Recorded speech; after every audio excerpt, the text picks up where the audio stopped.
পায়ের রগ কেটে দিল পাষণ্ড প্রতিবেশী, মৃত্যু যন্ত্রণায় ছটফট করছে অবলা গরু। গোপালগঞ্জের মুকসুদপুরে এক কৃষকের গরুর পায়ের রগ কেটে দেওয়ার অভিযোগ উঠেছে পাষণ্ড প্রতিবেশী ইমদাদ মোল্লার বিরুদ্ধে। প্রাণী চিকিৎসকদের হাতেও এর কোনো চিকিৎসা না থাকায় অবলা প্রাণীটি মৃত্যু যন্ত্রণায় ছটফট করছে। এদিকে গরুকে আহত করার প্রতিবাদ করায় মারধর করে কৃষকের হাত ভেঙে দেওয়া হয়েছে। সোমবার মুকসুদপুর উপজেলার প্রভাকরদী গ্রামে এ ঘটনা ঘটে। মঙ্গলবার 29 জুলাই ঘটনার সত্যতা নিশ্চিত করেছেন মুকসুদপুর পৌরসভার 3 নম্বর ওয়ার্ডের সাবেক কাউন্সিলর নিয়ামত খান। আহত মোহাম্মদ সেলিম সর্দার 50 বছর বয়সী প্রভাকরদী গ্রামের আব্দুল মান্নান সর্দারের ছেলে। এদিকে ভুক্তভোগী সেলিম বলেন, সকালে আমি প্রতিবেশী মজিদ মোল্লার ছেলে ইমদাদ মোল্লার পাট ক্ষেতের পাশের ফাঁকা জায়গায় গরু বেঁধে দিয়ে আসি। সেখানে গরু ঘাস খাচ্ছিল। পরে দুপুরের দিকে খবর পাই ইমদাদ মোল্লা আমার গরুর রগ কেটে দিয়েছে। তাৎক্ষণিকভাবে গরুটি উদ্ধার করে মুকসুদপুর উপজেলা প্রাণী সম্পদ কার্যালয়ে নিয়ে যাওয়া হয়। ওই কার্যালয়ের চিকিৎসকরা গরুটিকে প্রাথমিক চিকিৎসা দিয়েছেন, কিন্তু চিকিৎসকরা বলেছেন এ ধরনের আঘাতে গরুর ভালো হওয়ার সুযোগ একেবারেই কম।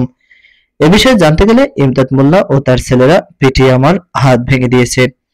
আমার গরু এখন মৃত্যু যন্ত্রণায় ছটফট করছে, আমিও যন্ত্রণা সহ্য করতে পারছি না। এ ব্যাপারে থানায় অভিযোগ দেব। জানা যায় প্রাণী সম্পদ কার্যালয় থেকে দেওয়া মেডিকেল প্রত্যয়নে দেশি বকনা জাতের আহত গরুটির বয়স 1 বছর 11 মাস উল্লেখ করা হয়েছে। লালচে রঙের গরুটির পেছনের ডান পায়ের হাঁটুর নিচে রগ ধারালো বস্তু দিয়ে বিচ্ছিন্ন করা হয়েছে। এতে প্রাণীটির শরীর থেকে প্রচুর রক্তক্ষরণ হয়েছে বলে মেডিকেলের প্রত্যয়নে বলা হয়েছে। মুকসুদপুর পৌরসভার 3 নম্বর ওয়ার্ডের সাবেক কাউন্সিলর প্রভাকরদী গ্রামের নিয়ামত খান বলেন, গরুর রগ কাটার প্রতিবাদ করায় গরুর মালিকের ডান হাত ভেঙে দেওয়া হয়েছে বলে নিশ্চিত হয়েছি। প্রতিবেশী ইমদাদ মোল্লার ছেলে রমজান মোল্লা বলেন, গরুর রগ কাটা সম্পর্কে আমি কিছুই জানি না। সেলিম সর্দারের গরু আমাদের পাটের খেতে এসে বাট ভাঙতে থাকে। পরে আমার বাবা গরুটি রশি সহ ধরে নিয়ে আসে। এ নিয়ে হামলার ঘটনা ঘটেছে, এতে আমার বাবাও এবং আমিও আহত হয়েছি। মুকসুদপুর উপজেলার প্রাণী সম্পদ কর্মকর্তা ডক্টর মোহাম্মদ জাহাঙ্গীর আলম বলেন, গরুটি আমাদের কাছে নিয়ে আসার পর আমরা প্রাথমিক চিকিৎসা দিয়েছি। তবে কিছুদিন পর গরুর ক্ষতস্থানে পচন ধরতে পারে। তখন ধীরে ধীরে মৃত্যুর কোলে ঢলে পড়তে পারবে এই অবলা গরুটি।